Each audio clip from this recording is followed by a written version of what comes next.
أعوذ بالله من الشيطان الرجيم بسم الله الرحمن الرحيم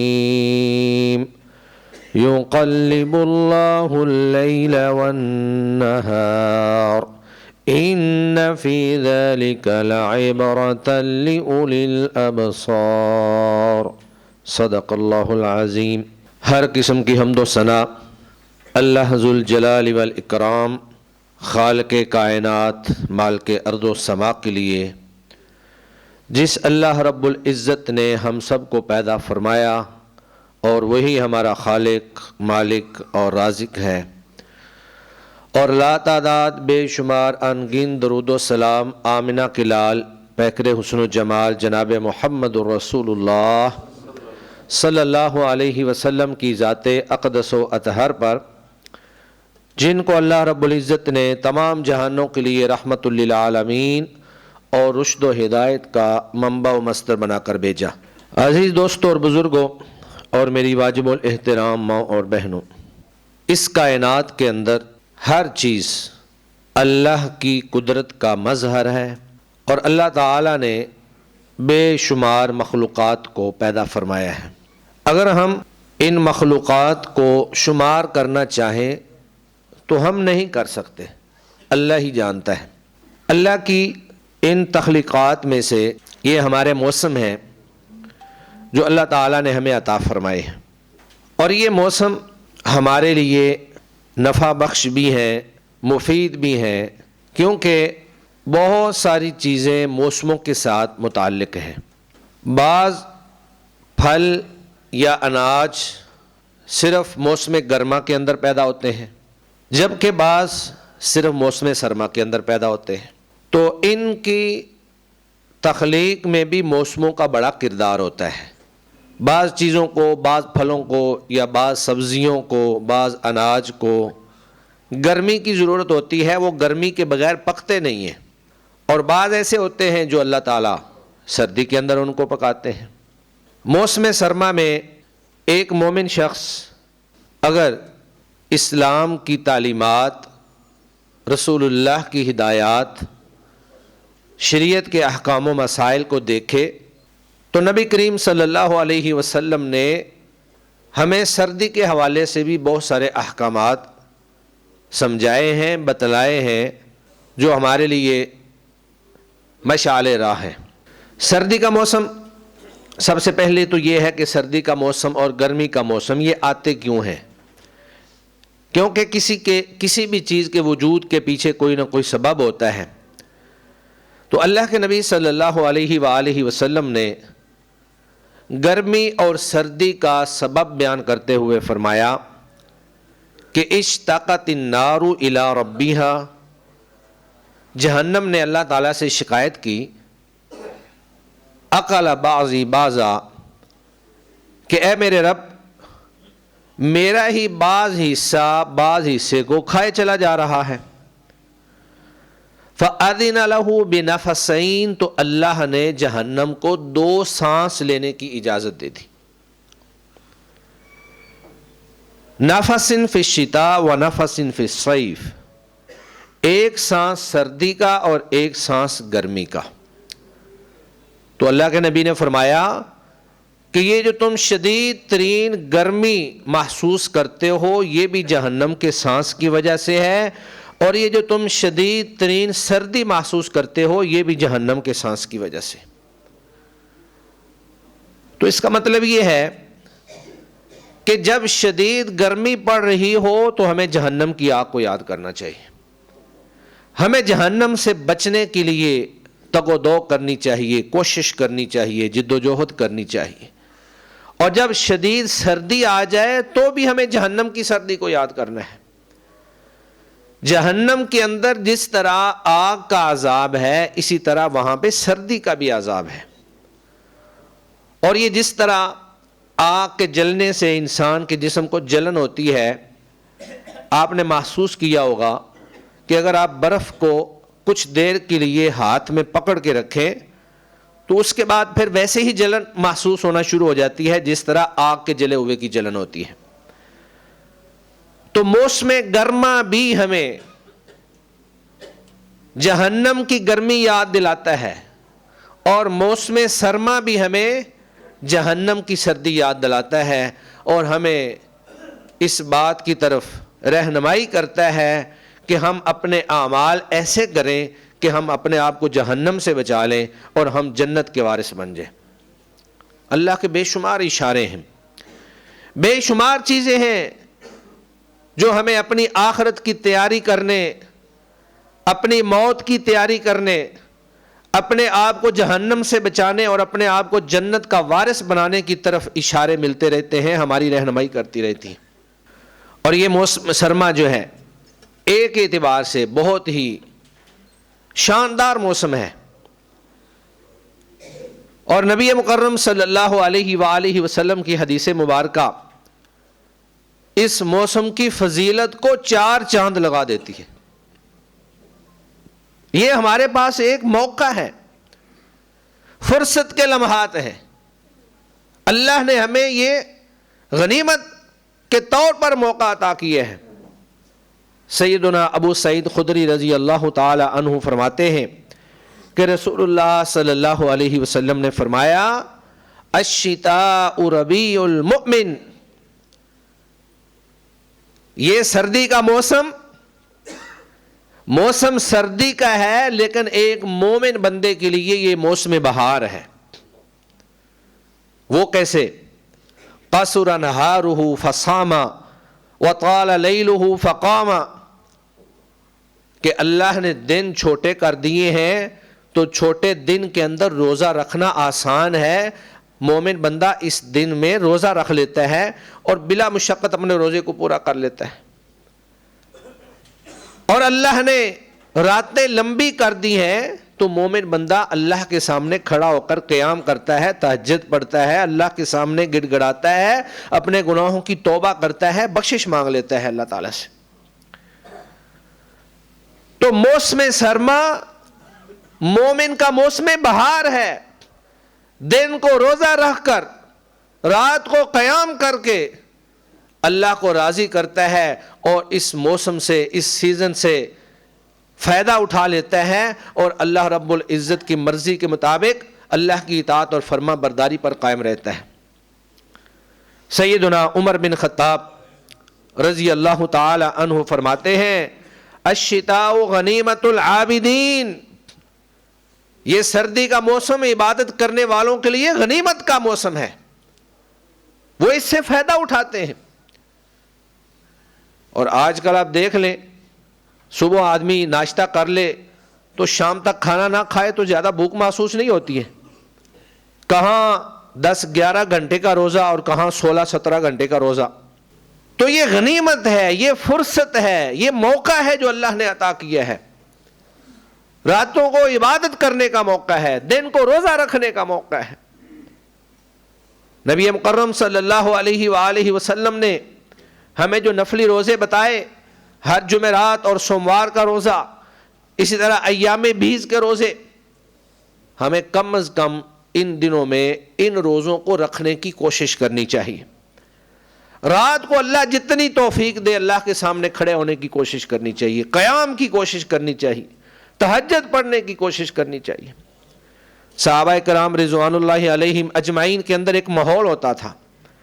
عبید بن عمیر معروف تابعی ہیں، فرماتے ہیں، کان یقال اذا جاء الشتاء یا اہل القرآن طال اللیل لصلاتکم وقصر النہار لصیامکم فاغتنموا۔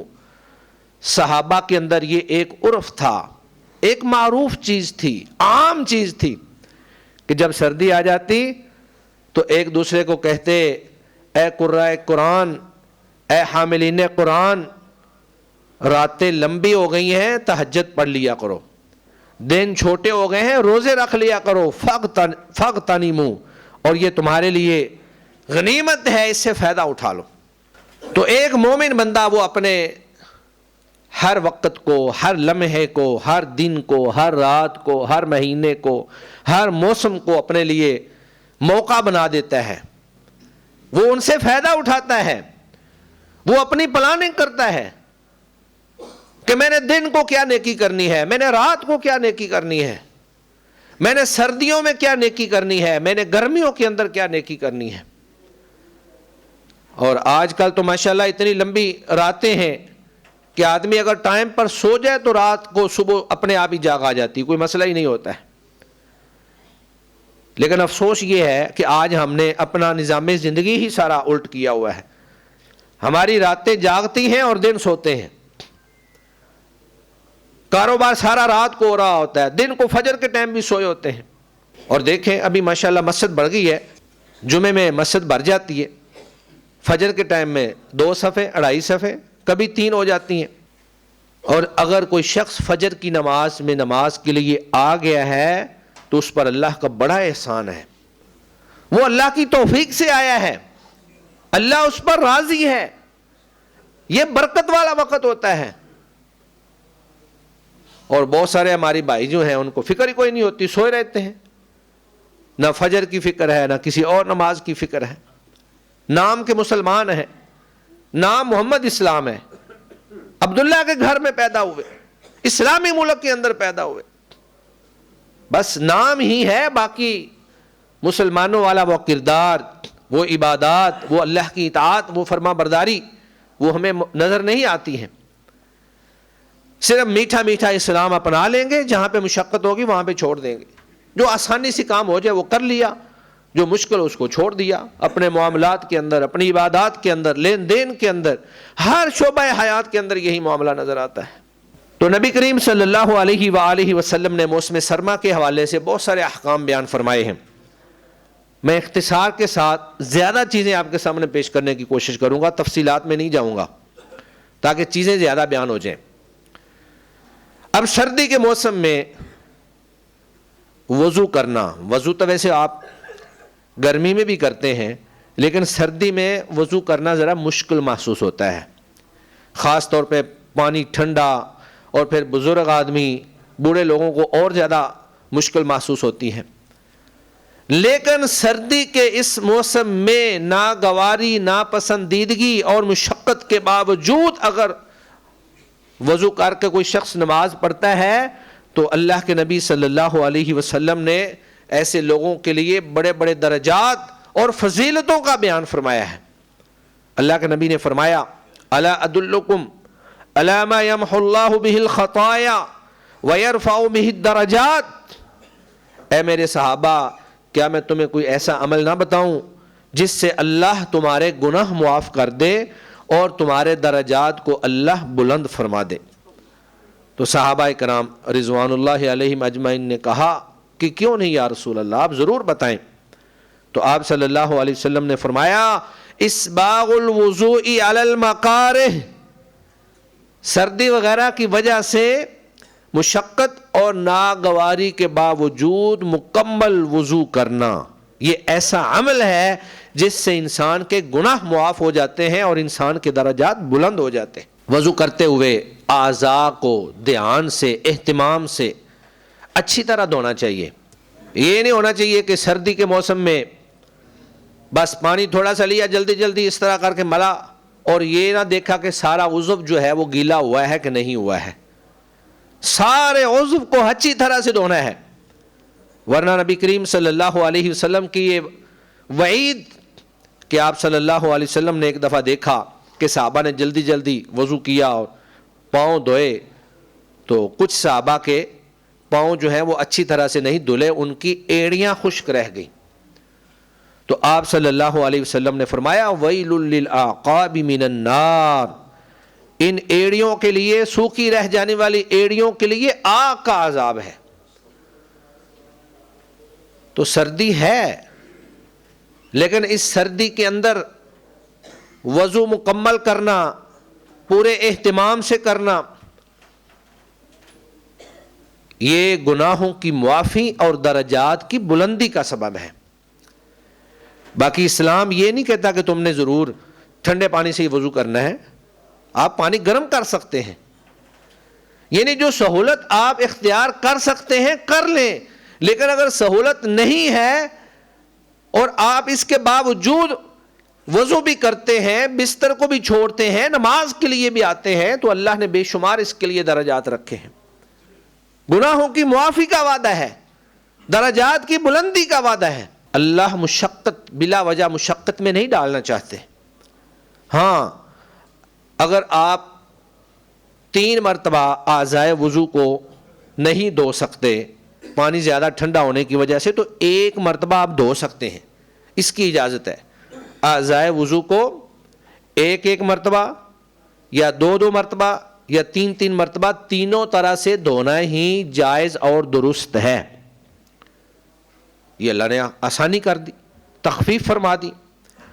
لیکن 1 مرتبہ دھونے میں یہ خیال رکھا جائے کہ کوئی بھی عضو جو ہے وہ کہیں سے بھی خشک نہ رہ جائے۔ جب آپ نے پانی ڈالا ہے تو پھر اس کو اچھی طرح سے ملیں، تاکہ کوئی بھی جگہ جو ہے وہ خشک نہیں رہنی چاہیے۔ ٹھیک ہے، 1 مرتبہ دھو لیں، 3 مرتبہ نہ دھوئیں، لیکن کوئی عضو خشک نہیں رہنا چاہیے۔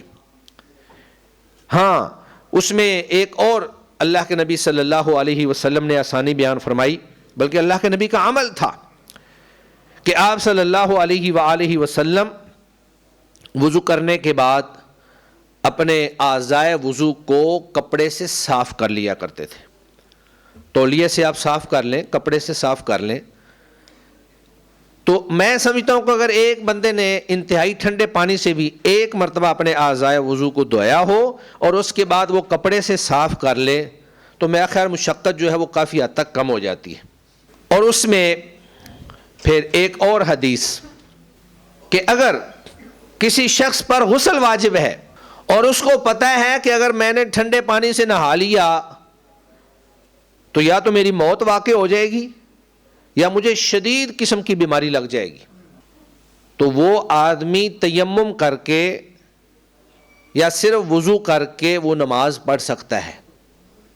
یہ آپ کے لیے ایک عجیب بات ہوگی، لیکن آپ کو میں اس کی دلیل دیتا ہوں۔ سیدنا عمر بن عاص رضی اللہ تعالی عنہ، لیکن اس کو آپ تھوڑا سا مجبوری کے ساتھ کر لیں، یعنی ایک بندے کو اگر پکا یقین ہے کہ میری موت پکی ہے اگر میں نے ٹھنڈے پانی سے نہا لیا، گرم پانی کرنے کا بھی بندوبست نہیں ہے، پانی ٹھنڈا ہے اور خوب ٹھنڈا موجود ہے، برفیلا پانی ہے، یا پھر فالج بھی ہو جاتا ہے، بہت زیادہ ٹھنڈا پانی یکدم جسم پر ڈالیں تو اس سے فالج بھی ہو جاتا ہے۔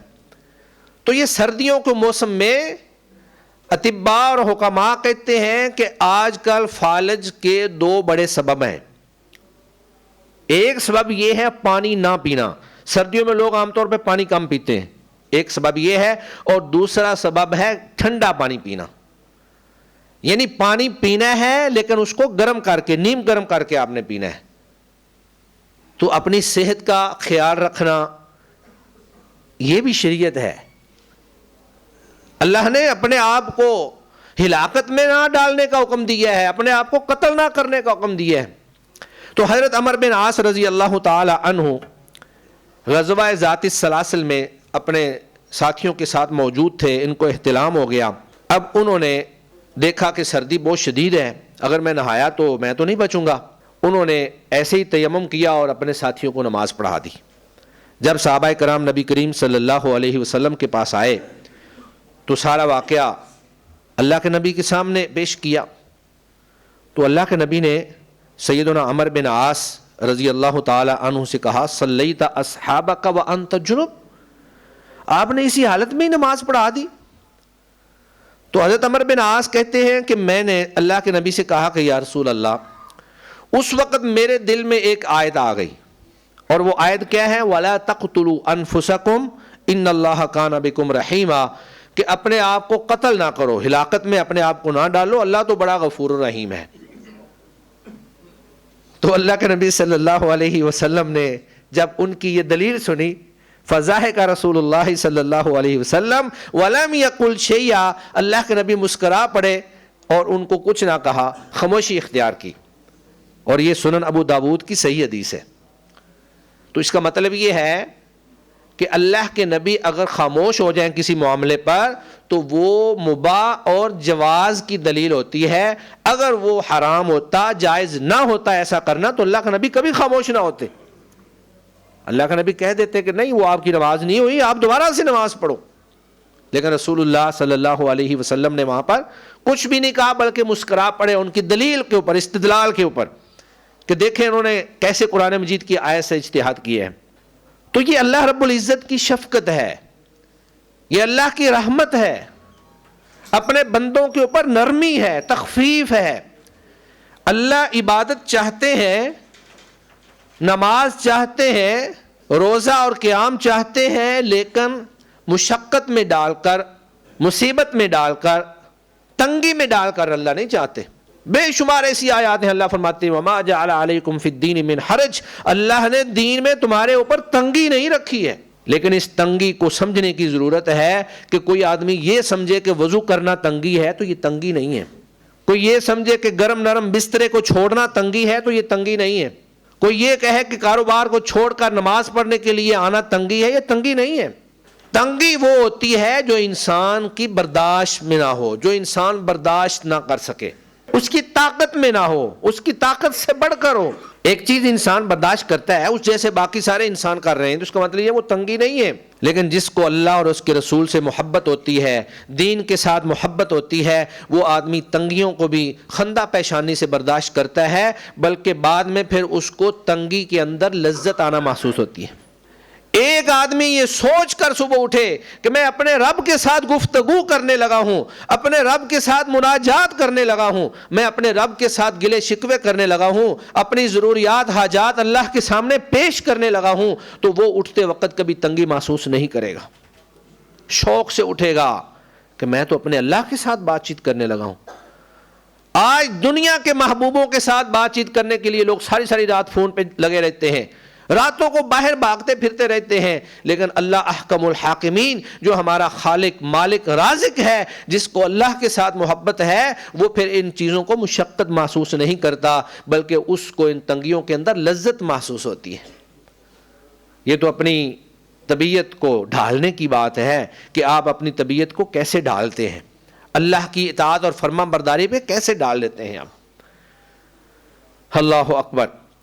تو نبی کریم صلی اللہ علیہ وآلہ وسلم نے سردیوں کے حوالے سے ہی، سردیوں میں عام طور پہ لوگ جرابیں زیادہ پہنتے ہیں، گرمیوں میں کم پہنتے ہیں، بعض گرمیوں میں بھی پہن لیتے ہیں، لیکن سردیوں میں عموماً جرابیں پہننے کا زیادہ مزاج ہوتا ہے۔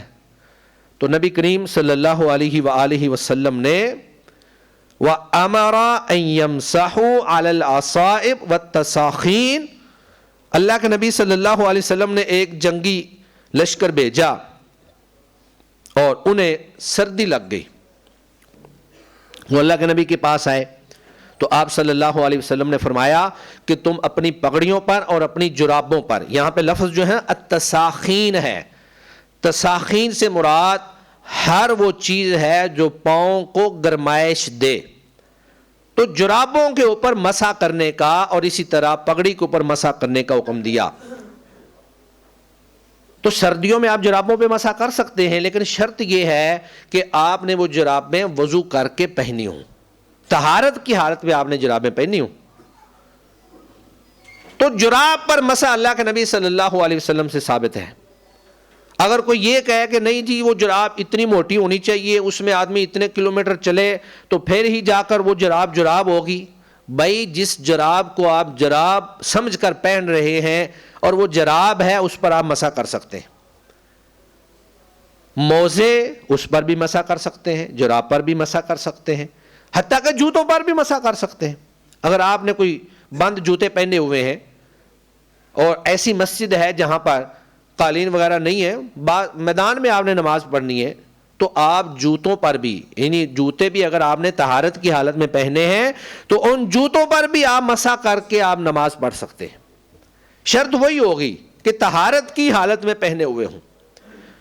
تو یہ اسلام کی نرمیاں ہیں، یہ اسلام کی شفقتیں ہیں، یہ اللہ کی محبتیں ہیں ہمارے اوپر کہ تم نے عبادت تو کرنی ہی کرنی ہے، نماز کی تو معافی نہیں ہے، نماز پڑھنی ہی پڑھنی ہے، ہاں البتہ تمہیں جو مشقتیں آ رہی ہیں ہم ان کے اندر نرمی کر دیتے ہیں۔ یہ اللہ کی طرف سے نرمی ہے، شفقت ہے۔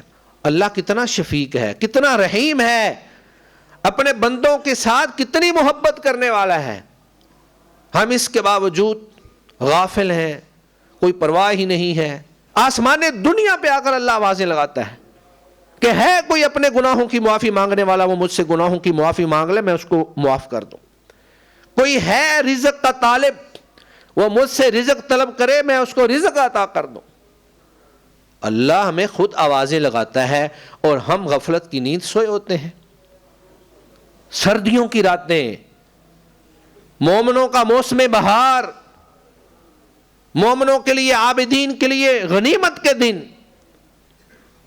اور یہ گزر جاتے ہیں جس طرح گرمیاں گزر گئیں، سردیاں بھی گزر گئیں، کوئی پرواہ ہی نہیں ہے. اور پھر اسی طرح سردی کے موسم میں نماز سے متعلقہ چند ایک مسائل ہیں. نبی کریم صلی اللہ علیہ وآلہ وسلم نے فرمایا کہ اگر کسی نے چادر لی ہوئی ہو تو نماز میں منہ ڈانپنا جائز نہیں ہے. چادر لیں کوئی حرج نہیں ہے، لیکن منہ نہیں ڈانپیں گے نماز کے دوران. نماز سے پہلے ڈانپ کے آپ بیٹھے رہیں، نماز کا سلام پھرے بعد میں آپ بیٹھے رہیں، کوئی حرج نہیں ہے، لیکن نماز کے دوران منہ ڈانپنا جائز نہیں ہے. اللہ کے نبی صلی اللہ علیہ وسلم نے منع فرمایا ہے. اسی طرح چادر اس انداز میں نہیں لینی جس کو کہتے ہیں بکل مارنا. نہا رسول اللہ صلی اللہ علیہ وسلم عن اشتمال السماء، بکل مارنے سے منع کیا. بکل مارنا یہ ہوتا ہے کہ آدمی بالکل چادر کو ایسے لپیٹ لے کہ آپ کے ہاتھ باہر ہی نہ نکل سکیں، آپ اس میں سے رفع الیدین نہ کر سکیں یا آپ اپنے ہاتھ باہر نہ نکال سکیں. اتنا ٹائٹ کر کے، سخت کر کے اپنے اوپر چادر نہیں لینی ہے. اللہ اکبر. اسی طرح دستانے پہن کر آپ نماز پڑھ سکتے ہیں. آپ نے اگر وضو کر لیا ہے، اگر کسی کو زیادہ سردی لگتی ہے، وضو کر لیا ہے آپ نے، پاؤں میں جرابے ہیں، ہاتھوں میں دستانے پہن لیں، دستانے پہن کر آپ نماز پڑھ لیں، کوئی حرج والی بات نہیں. اور پھر نماز کے دوران، آج کل تو ماشاءاللہ ویسے ہی مسجدوں میں قالین اتنے موٹے اور اچھے ہوتے ہیں کہ نیچے جو فرش ہوتا ہے اس کی ٹھنڈک انسان کے ماتھے کو نہیں پہنچتی ہے. لیکن اگر کہیں ایسی جگہ ہو کہ وہاں پر نیچے کوئی چیز موجود نہیں ہے تو آپ اپنا کپڑا جو ہے وہ اپنی پیشانی کے نیچے رکھ کر یا اپنے منہ کے نیچے رکھ کر آپ اس کے اوپر سجدہ کر سکتے ہیں تاکہ آپ گرمی یا سردی سے آپ بچ جائیں. سیدنا انس رضی اللہ تعالی عنہ فرماتے ہیں كنا نصلي مع النبي صلی اللہ علیہ وسلم فيضع احدنا طرف الثوب من شدة الحر في مكان السجود، کہ ہم اللہ کے نبی صلی اللہ علیہ وسلم کے ساتھ نماز پڑھتے تھے اور ہم میں سے کوئی ایک اپنے کپڑے کا کنارہ جو ہے، کونا جو ہے، وہ گرمی کی شدت سے بچنے کے لیے سجدے کی جگہ پر رکھ کر اس کے اوپر سجدہ کر لیا کرتا تھا. تو کوئی اس میں حرج والی بات نہیں ہے. اور حضرت عبداللہ بن عباس رضی اللہ تعالی عنہ، ان کی روایت ہے کہ نبی کریم صلی اللہ علیہ وسلم نے صلی فی ثوب واحد، کہ آپ صلی اللہ علیہ وسلم نے ایک کپڑے میں نماز پڑھی اور آپ اس کا جو فالتو حصہ تھا اس کو زمین پر بچھا دیتے تھے گرمی اور سردی سے بچاؤ کے لیے. اور یہ بھی مصنف ابن ابی شیبہ کی صحیح حدیث ہے. اور حضرت حسن بصری رحمہ اللہ فرماتے ہیں کہ صحابہ کرام رضوان اللہ علیہم اجمعین اپنی پگڑیوں اور ٹوپیوں پر سجدہ کر لیا کرتے تھے. ہمارے ہاں بعض لوگ کہتے ہیں جی اگر آپ کا ماتھا ننگا نہیں ہے تو آپ کا سجدہ نہیں ہے. تو بھائی ننگے سے آپ کی کیا مراد ہے؟ کیا آپ یہ چاہتے ہیں کہ ماتھا بالکل زمین پہ لگنا چاہیے، مٹی پہ لگنا چاہیے؟ تو آج تو پھر کسی بھی مسجد میں کسی کا بھی ماتھا مٹی پہ نہیں لگتا ہے، موٹے موٹے قالین بچھائے ہوئے ہیں ماشاءاللہ. تو اگر قالین بچھا کر نماز ہو سکتی ہے جو ماتھے پہ آ رہا ہوتا ہے، تو ماتھے پہ اگر ٹوپی یا آپ کی پگڑی یا کوئی کپڑا ویسے آپ نیچے بچھا کر اس کے اوپر سجدہ کر لیں تو انشاءاللہ وہ جائز ہے، اس میں کوئی حرج والی بات نہیں ہے. اسی طرح بستر پر نماز پڑھنا، فرض نماز تو آپ مسجد میں ہی آ کر پڑھیں گے. آدمی رات کو قیام کرتا ہے بستر کے اوپر، وہ سوچتا ہے جی سردی ہے چلے میں بستر پہ ہی بیٹھ جاتا ہوں، چارپائی پہ بیٹھ جاتا ہوں. بوڑھا آدمی ہے، وہ کھڑا نہیں ہو سکتا، وہ بیٹھ کر نماز پڑھنا چاہتا ہے تو وہ اپنے بستر پر نماز پڑھ سکتا ہے. سیدہ عائشہ رضی اللہ تعالی عنہا فرماتی ہیں کہ اللہ کے نبی رات کو تہجد پڑھتے تھے اور میں آپ کے سامنے سوئی ہوتی تھی، حتیٰ کہ آپ کے پاؤں مبارک بھی اللہ کے نبی کے سامنے سجدے کی جگہ پر ہوتے تھے. جب اللہ کے نبی سجدہ کرتے تو ان کو اشارہ کر دیتے, ہاتھ لگا دیتے, وہ اپنے پاؤں جو ہیں وہ سکیڑ لیتی اور اللہ کے نبی سجدہ کر لیتے. جب وہ سجدہ کر کے اٹھ کر قیام کرتے تو پھر دوبارہ اپنے پاؤں لمبے کر لیتی. تو وہ کہاں سوئی ہوتی تھی؟ بستر پر. اور اللہ کے نبی سجدہ کہاں کر رہے ہوتے تھے؟ بستر پر. تو بستر پر بھی نماز بھی پڑھی جا سکتی ہے, سجدہ بھی کیا جا سکتا ہے. بلا وجہ کی مشقتیں اپنے اوپر ڈال لینا, بلا وجہ اپنے آپ کو مشقت میں ڈال دینا, یہ اسلام کا نظام نہیں ہے, مزاج نہیں ہے. اسلام تو ہمارے لیے شفقتیں, نرمیاں اور اسی طرح آسانیاں پیدا کرتا ہے. جہاں بھی مشقت آتی ہے وہاں اللہ تعالیٰ نرمی پیدا کر دیتے ہیں, تخفیف پیدا کر دیتے ہیں. پھر اسی طرح سردیوں کے موسم میں عام طور پہ ہمارے بہت سارے بھائی جو ہیں وہ پرانے لباس خریدتے ہیں جس کو لنڈا بازار کہا جاتا ہے. اگرچہ لنڈے میں بھی آج کل نیا لباس کئی دفعہ مل جاتا ہے, تو اس میں کوئی حرج نہیں ہے, آپ وہ لباس خرید سکتے ہیں. لیکن ایک بات کا خیال رکھیں کہ چونکہ وہ زیادہ تر مال غیر مسلموں کے ملکوں سے آتا ہے اور ان لوگوں کو پاکی ناپاکی کا کوئی خیال نہیں ہے, اس لیے آپ کوئی بھی لباس لے کر آئیں, پہلے اس کو دھوئیں, اس کے بعد آپ استعمال کریں, خود بھی استعمال کریں اور اس کے ساتھ ساتھ آپ اپنے ارد گرد دیکھیں, محلے میں دیکھیں, ان غریبوں, یتیموں, بیواؤں, مسکینوں, بے سہاروں, محتاجوں کو دیکھیں جو ضرورت مند ہیں. بلکہ جو صاحب حیثیت ہیں ان کو چاہیے کہ وہ سردی شروع ہونے سے پہلے کو 8, 10, 20 جیکٹیں خرید کر اپنے محلے کے غریب بچوں کے اندر تقسیم کیا کریں. یہ بھی صدقہ جاریہ ہے, ان کا بھی خیال رکھیں. اور ان کپڑوں میں اس بات کا بھی لحاظ رکھنا ہے کہ اگر وہ کپڑے ان کے اوپر تصاویر ہیں تو ان کو ختم کر دیں. اور پھر اسی طرح وہ کپڑے ایسے نہیں ہونے چاہیے کہ وہ پاؤں سے نیچے یعنی کہ ٹخنوں سے نیچے لٹک رہے ہوں, یا وہ خاص لباس ان کا کوئی مذہبی لباس ہو, یا مردوں کا لباس عورتیں پہنے یا عورتوں کا لباس مرد پہنے. یعنی لباس کے جو آداب ہیں ان کو ملحوظ خاطر رکھ کر آپ نے وہ لباس استعمال کرنا ہے, اس میں کوئی حرج والی بات نہیں ہے. اور یہ بات ذہن میں رکھ لیں کہ ٹخنوں سے نیچے جو لباس ہے وہ جہنم میں جائے گا. اللہ کے نبی نے فرمایا ما اسفل من الکعبین فہو فی النار, جو ٹخنوں سے لباس نیچے ہو گیا وہ جہنم کا ایندھن ہے. آج ہم دیکھتے ہیں لوگ بھائی اس چیز کا کوئی لحاظ ہی نہیں رکھتے. نماز میں ہم جب بھی نماز کرواتے ہیں اس وقت ہم کہہ دیتے ہیں جی اپنے کپڑوں کو ٹخنوں سے اوپر کر لیں. یہ صرف نماز کے ساتھ خاص نہیں ہے, یہ 24 گھنٹے کے لیے ہے.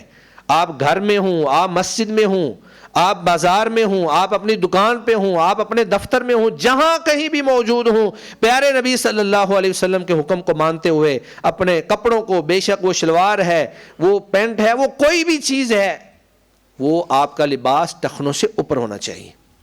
کیا آپ چاہتے ہیں کہ آپ کا وہ حصہ جہنم میں جائے؟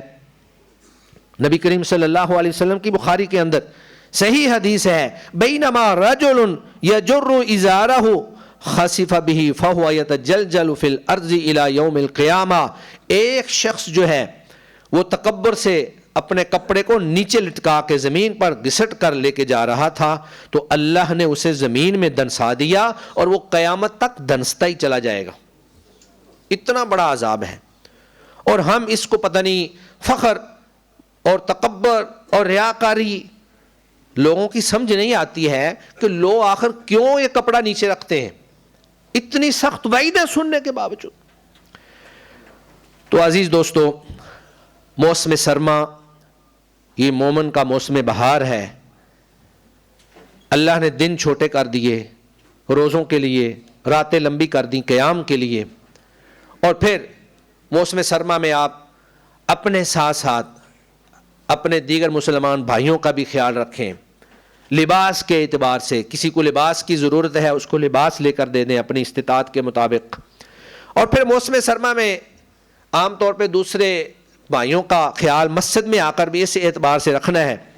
کئی دفعہ دیکھتے ہیں کہ بعض بھائیوں کو سردی لگ رہی ہوتی ہے وہ ونڈو بند کر دیتے ہیں, دوسرے آتے ہیں وہ کہتے ہیں جی نہیں ہمیں گرمی لگ رہی ہے, وہ ونڈو کھول دیتے ہیں. یا کئی دفعہ ٹھنڈے پانی سے وضو کیا ہوتا ہے اور ہاتھ خوب ٹھنڈے ہوتے ہیں اور کسی بزرگ کے ساتھ جا کر سلام لے لیں گے, یہ بھی ایک اذیت ہے. یا ابھی گرمی تھوڑی تھوڑی موجود ہوتی ہے, سردی آ رہی ہوتی ہے, گرمی اور سردی کے درمیانہ موسم ہوتا ہے, بعض بزرگوں کو سردی محسوس ہو رہی ہوتی ہے اور بعض نوجوانوں کو گرمی محسوس ہو رہی ہوتی ہے، وہ آ کر پنکھا چلا دیتے ہیں۔ تو عزیز دوستو، اس موسم میں ہمیشہ اپنی جان پر دوسرے کو ترجیح دینی ہے کہ باقی لوگوں کا کیا مزاج ہے یا وہ کیا محسوس کر رہے ہیں۔ اگر تھوڑی سی آپ گرمی محسوس کر لیں، برداشت کر لیں، تھوڑی سی سردی برداشت کر لیں، اور اس کے بدلے میں اللہ آپ کو بڑے بڑے درجات دے دیں، تو میرا خیال ہمیں برداشت کر لینا چاہیے۔ آدمی کو اتنا نازک نہیں ہونا چاہیے کہ تھوڑی سی گرمی لگی تو فوراً جی پنکھا چلا دو، تھوڑی سی سردی لگی جی فوراً جی اوپر کپڑا لے لو۔ کچھ اپنے اندر بھی انسان کو جفاکشی پیدا کرنی چاہیے۔ ایک مومن بندہ جو ہے وہ اتنا نرم و نازک نہیں ہوتا ہے، اور پھر خاص طور پر جب معاملہ دوسروں کے ساتھ طرز عمل کا ہو، اخلاقیات کا ہو، تو ایک اچھا اخلاق یہی ہے کہ آپ دوسروں کا خیال زیادہ رکھیں، اور جو تھوڑی بہت آپ کو تنگی محسوس ہو رہی ہے وہ برداشت کر لیں، انشاءاللہ اللہ آپ کو اجر عطا فرمائیں گے۔ تو اللہ تعالیٰ سے ہم دعا کرتے ہیں، اللہ تعالیٰ ہمیں اس فرصت کے موسم میں، اس موسم بہار میں اللہ ہمیں زیادہ سے زیادہ نیکیاں کرنے کی توفیق عطا فرمائے۔ وآخر دعوانا ان الحمد للہ رب العالمین۔